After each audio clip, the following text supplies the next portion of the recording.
Olá, seja muito bem-vindo para essa série de estudos doutrinários baseados aqui no livro Nisto Cremos.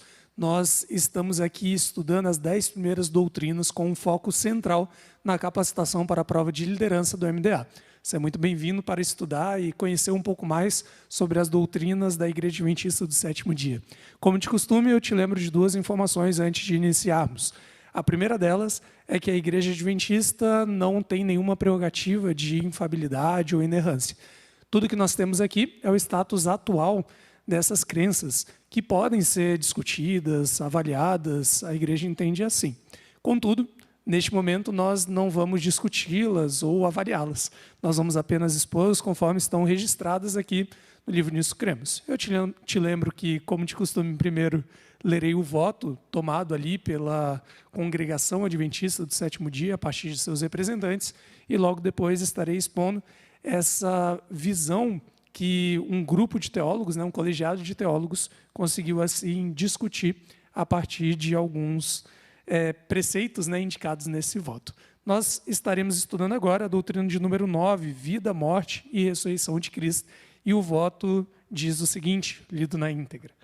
Na vida de Cristo, de perfeita obediência à vontade de Deus e em seu sofrimento, morte e ressurreição, Deus proveu o único meio de expiação do pecado humano, de modo que os que aceitam essa expiação pela fé possam ter vida eterna e toda a criação compreenda melhor o infinito e santo amor do Criador.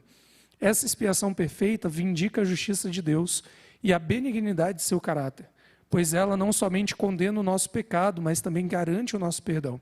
A morte de Cristo é substituinte e expiatória, reconciliadora e transformadora. A ressurreição corpórea de Cristo proclama a vitória de Deus sobre as forças do mal e assegura a vitória final sobre o pecado e a morte, para os que aceitam a expiação. Proclama a soberania de Jesus, Cristo, diante do qual se dobrará todo o joelho no céu e na terra. A visão que nós temos aqui, iniciando esse capítulo, é aquela que é apresentada nos capítulos 4 e 5 de Apocalipse. Nós temos a descrição do trono de Deus, um ofuscante arco-íris o circundando, vários outros tronos, com 24 anciões dispostos ali ao redor de Deus, e todos tristes, porque ninguém é digno de abrir um livro, um rolo que está ali nas mãos de quem está assentado sobre o trono principal. Até que, diante dessas lágrimas, há um surto de alegria, porque agora o Cordeiro pode vir abrir esse livro, esse rolo, ele pode finalmente iniciar um processo simbolizado por tal objeto. Esse rolo, ele simboliza e registra o resgate da raça humana, da escravidão que Satanás havia nos imposto, nesse contexto de grande conflito, e a vitória de Deus sobre o pecado. Nesse contexto de Apocalipse 4 e 5, nós vemos a importância da vida, morte e ressurreição do Cordeiro de Deus, Jesus Cristo, para a salvação da humanidade. Quando nós olhamos para a Bíblia, nós percebemos que ela revela um Deus incomparável que tem um grande interesse pela salvação dos seres humanos. A divindade, ela tem como tarefa ali central, diante do nosso pecado, nos trazer de volta ao relacionamento para com Ele. Por isso nós entendemos que Deus, Ele é amor, e no seu amor, na sua construção, Ele se obriga a vir nos buscar, visto que, diante da permissão pela liberdade de escolha, nós poderíamos ou não nos afastar dele. Deus, então, ao permitir a liberdade, Ele também nos permite voltar a se relacionar, caso assim desejamos. A coerção não é um elemento de sua estratégia, Ele nunca nos obriga a nada, mas nos permite nos salvar. Todo o processo de salvação que nós vemos na Bíblia, ele parte da iniciativa divina. Quando Adão e Eva pecaram, foi Deus quem foi buscá-lo. Quando nós estamos afastados de Deus, é Ele quem nos busca. Ele expõe as consequências para Adão e Eva, expõe um maravilhoso plano de salvação para eles, insinuado ali em Gênesis 3,15, e assim nos mostra também diariamente, a partir dessa iniciativa de nos buscar, como poderemos nos salvar. Na Bíblia, constantemente vemos uma mescla muito forte e indissociável entre a graça e a justiça de Deus. O seu caráter revela essa mescla que não pode ser separada. Da mesma forma como Deus ele tem plena disposição de perdoar, ele tem uma decidida indisposição de ignorar a culpa. ele precisa também exercer justiça. É na pessoa de Cristo que nós conseguimos conciliar esses dois aspectos do inigualável caráter de Deus. Deus, então, se dispõe a perdoar os seres humanos, oferecendo inclusive sua própria vida para pagar o preço desse pecado. Só que esse perdão, ele precisa ser aceito. Como Deus ele permite a liberdade de escolha, caso você não aceite o perdão dele, você não poderá ser perdoado. E então a punição, ela é inevitável. Por isso, na Bíblia, nós vemos que, muito embora Deus ele seja misericordioso, ele não pode perdoar aqueles que não querem perdão. Ele não pode dar vida para aqueles que não aceitaram o sacrifício do próprio Cristo. E por isso, as pessoas acabam se perdendo, aqueles que não aceitaram. O perdão, portanto, ele tem um propósito. Ele tem como objetivo, o livro traz isso, converter os pecadores em santos. Não santo como popularmente nós conhecemos, obviamente. A santidade cristã, da luta cristã constante, mesmo diante ainda de pecado. Nós vemos então que Deus ele tem essa visão de ira contra o pecado, embora ele manifeste ainda o seu mais amorável interesse por todo pecador.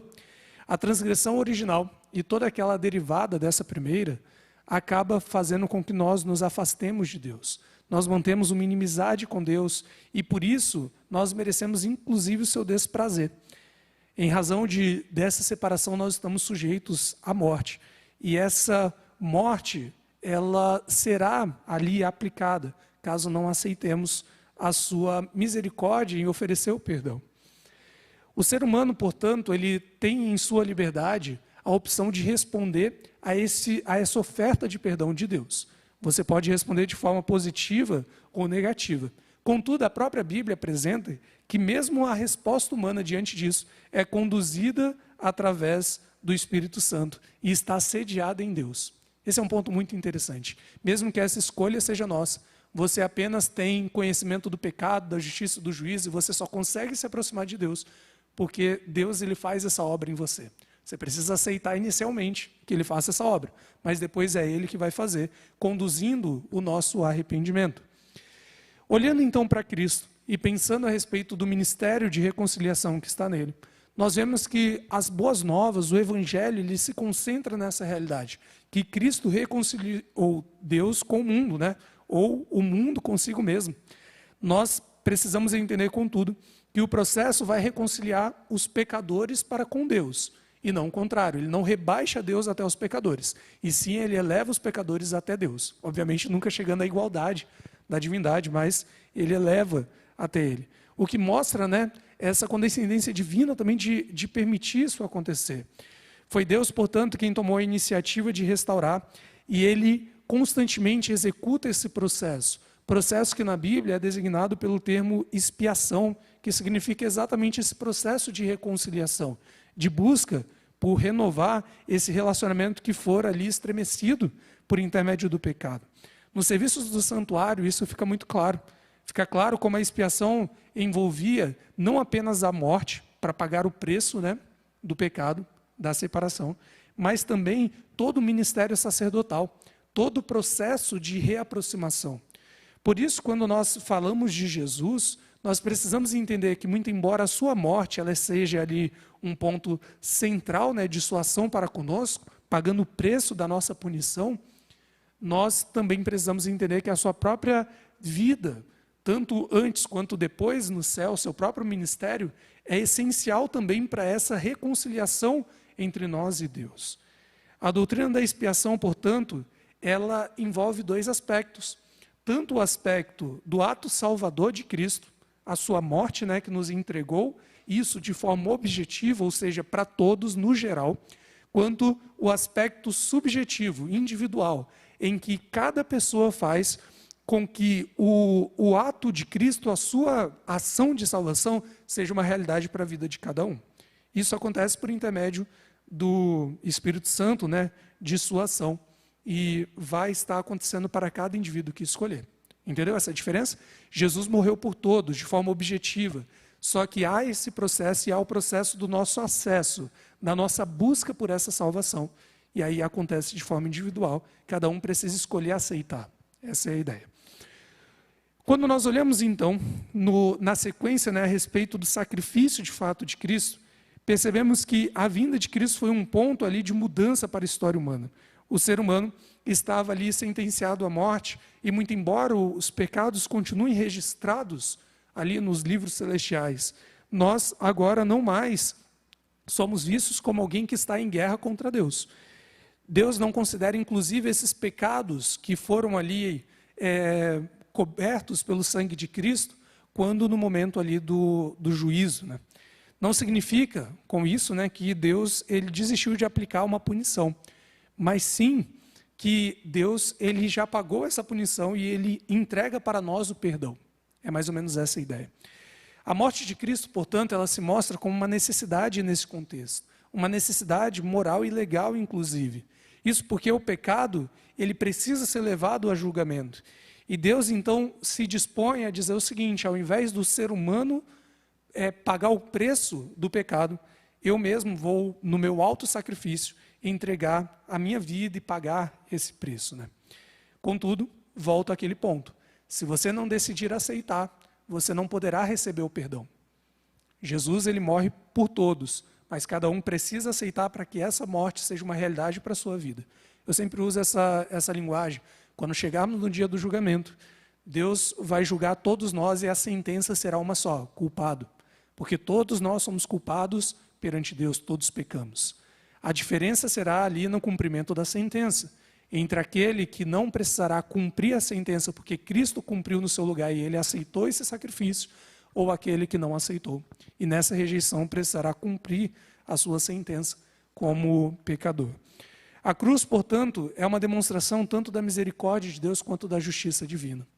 Mostra que tanto Deus é misericordioso de morrer no nosso lugar, quanto que pecado não é banal. E a justiça de Deus faz com que esse pecado ele seja ali punido de fato, mesmo que ele assuma essa punição para si mesmo. Quando pensamos, portanto, no sacrifício expiatório de Cristo, é importante que você não se confunda com algo. A noção aqui de propiciação ou desse sacrifício não acontece num contexto em que é uma espécie ali de uma visão pagã de um Deus que tem a sua ira aplacada. Não é essa a ideia. A ideia de apaziguar, de tranquilizar um Deus que vinga, um Deus irado. Não é essa a ideia. Isso tem a ver com a noção de misericórdia. Do próprio Deus falando o seguinte: olha, eu vou me entregar no seu lugar porque o pecado ele precisa ser punido. É agradável a Deus, portanto, o alto sacrifício de Cristo, porque ele remove a barreira que há entre o ser humano e Deus, podendo nos fazer nos relacionar novamente com ele. Cristo, portanto, assume essa responsabilidade vicária pelo pecado. Ele decide transferir para ele todas essas punições, e assim, tornando nós puros, né, e nos restaurando, restauração que vai ocorrer, né, finalmente no céu. O sangue, além disso, exerce uma função muito relevante. O santuário ele mostra esse processo, né, a presença do sangue constante. Isso tudo apontando, obviamente, para o sangue de Cristo. E aqui, Nisso Cremos, ele apresenta a seguinte declaração: o ato objetivo de reconciliação de Deus tem sido realizado por meio do propiciador e expiador sangue, ou seja, o alto sacrifício de Jesus Cristo, seu Filho. Portanto, Deus é tanto providenciador quanto recipiente da conciliação. O sangue de Cristo, portanto, a sua entrega é o que determina aí o pagamento desse preço.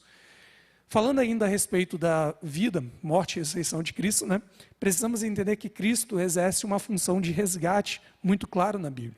Quando nós pecamos, nós caímos e fomos destituídos ali da glória de Deus. E, portanto, fomos condenados à maldição que há na lei. Somos, então, escravos do pecado e sujeitos à morte, a partir ali dessa queda. Deus ele vem, portanto, num processo de resgatar a humanidade. Ele compra, através de seu sangue, a sua igreja, o seu povo. E assim, ele permite que a humanidade se torne novamente propriedade de Deus. Havíamos perdido isso, como nós comentamos na doutrina passada, quando o ser humano peca, ele diz que a raça humana agora não é mais dependente de Deus, não tem mais relações com ele, é autossuficiente e acaba assim se enveredando aos exércitos de Satanás. Mas quando Jesus ele vem e morre, ele compra a humanidade como um todo novamente. Ele rompe o domínio do pecado, essa escravidão espiritual, e ele nos dá a possibilidade de acessar a salvação e a vida eterna novamente, através da aceitação do seu sangue. Portanto, Cristo ele vem para resgatar a humanidade. Outro aspecto relevante é que Cristo também vem como representante da humanidade.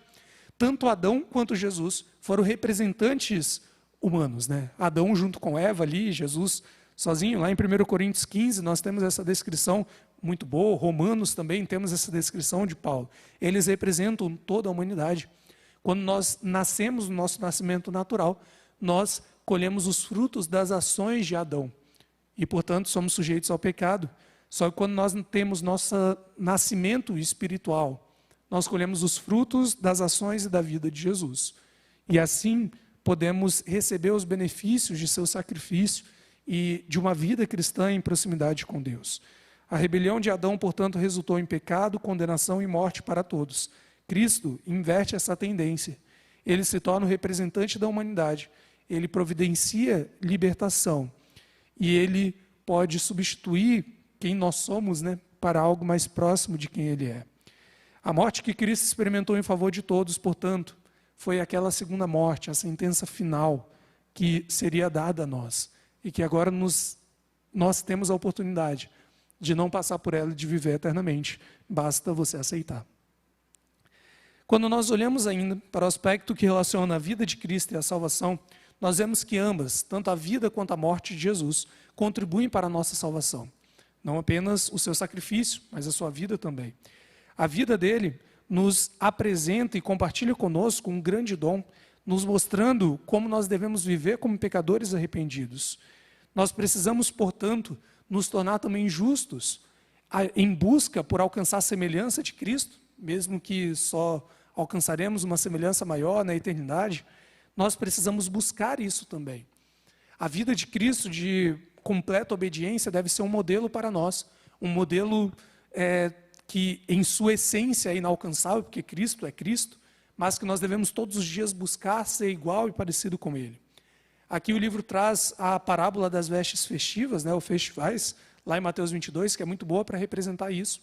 Nós temos ali vários presentes nessa festa, e aquele que é lançado fora, ele não é lançado porque ele não veio ou porque ele não acreditou, ele estava ali junto, ele estava presente. Ele é lançado porque ele não estava com as vestes corretas. Ele é lançado fora não porque ele não acreditava, mas sim porque ele não quis viver conforme a justiça ou a verdade que Jesus estabelecera. Nós precisamos então entender o seguinte: muito embora a salvação ela acontece e ela te é entregue unicamente pela graça, você deve aceitar esse sacrifício de Jesus por você, e isso vai te salvar. Você precisa também entrar no relacionamento com Deus a partir daí.